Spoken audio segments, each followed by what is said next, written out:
Hello everyone, welcome to Vidya's Kitchen. Today recipe is crispy rice flour dosa. Firstly, we are taking 1 cup of rice flour, then add 1 tablespoon cumin seeds, 1 tablespoon salt, 1 small onion, few curry leaves, 2 tablespoon coriander leaves, 2 green chilies. Pour 4 cups of water and mix using a whisk.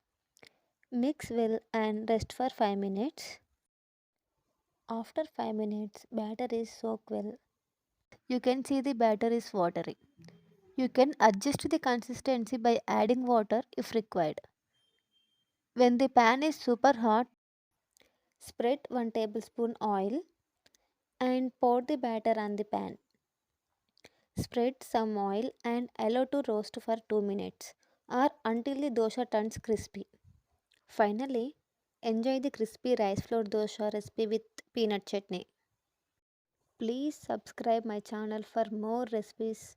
Thank you for watching.